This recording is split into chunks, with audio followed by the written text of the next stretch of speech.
Southwest Florida, it's the height of the dry season now.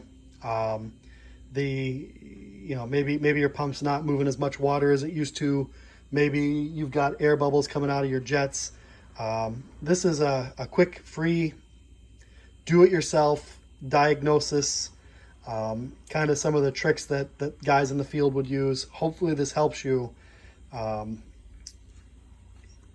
These are some interesting times, and hopefully things like this will help you to fix your equipment and not cost you a whole lot of money. Real quickly, the first thing you need to understand with this simple diagram is water enters into your pool pump or any pump through the suction line. In your pool, usually a bottom drain and a skimmer, maybe a vacuum line, come up into the front suction end of the pump.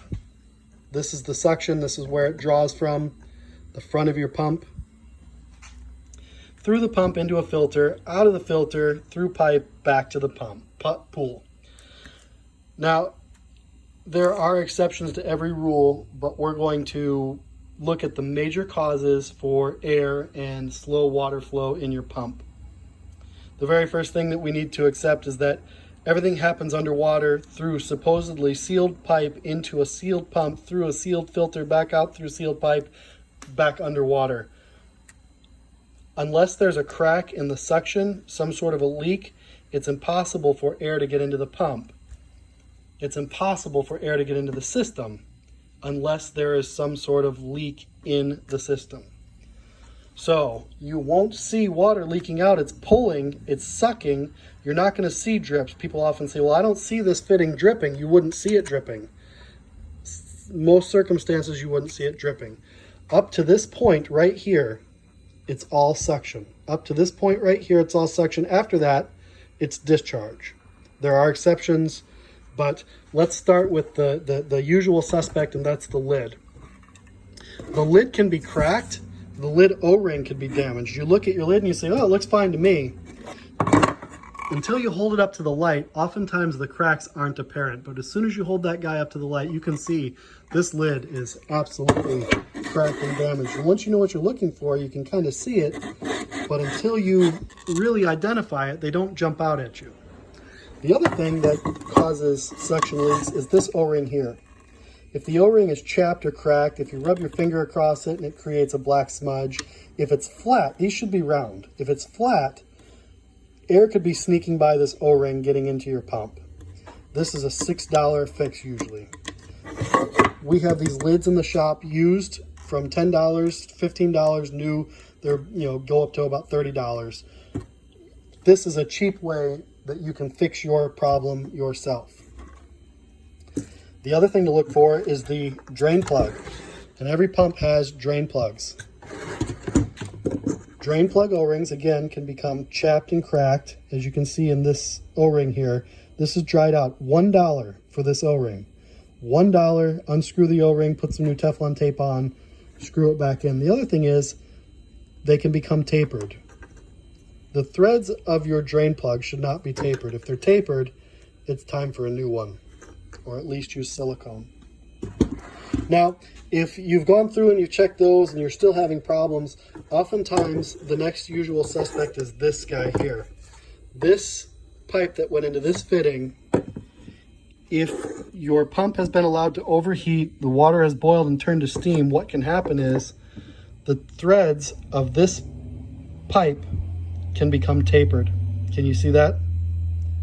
Once these taper, that allows a conduit for air to get into your pump. These types of valves are notorious for causing leaks. There's an O-ring that rides along this shaft. Again, just like in this drain plug, it can be cracked and allow air to get in. If you're having a hard time turning this valve, there's a good chance that O-ring is breaking down. Now, how do you discover if those are the problems without taking everything apart? Well, here's a mechanism I like to call the hose trick. Pretend that this is your garden hose. You're going to want to turn on your garden hose about maybe that much water going through the garden hose, maybe a little bit more, not much more than that. You're going to want to reprime your pump, and by that I mean put water inside the bucket of the pump, close everything up, get your water hose ready to go, turn it on. Now you're going to want to run water over the areas that could potentially allow air to get in to the system. If you're running the water too hard, water is going to splash off, and you won't really cover the entire area.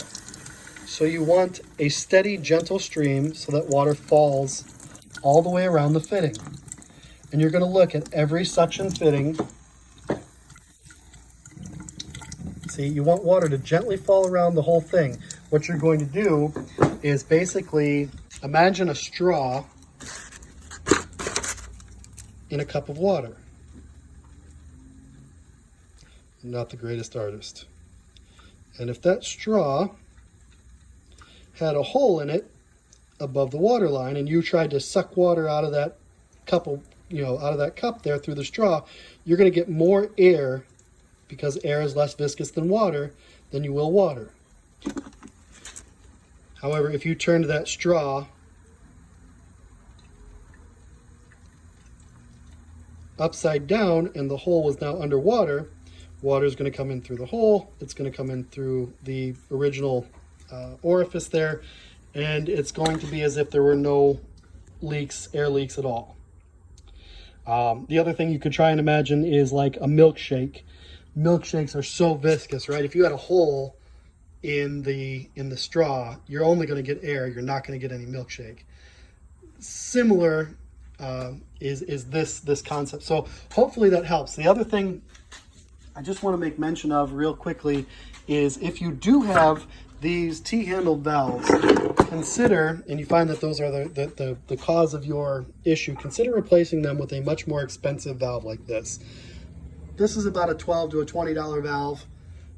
These are $45 to $55 generally, but you can see here they're take apartable, right?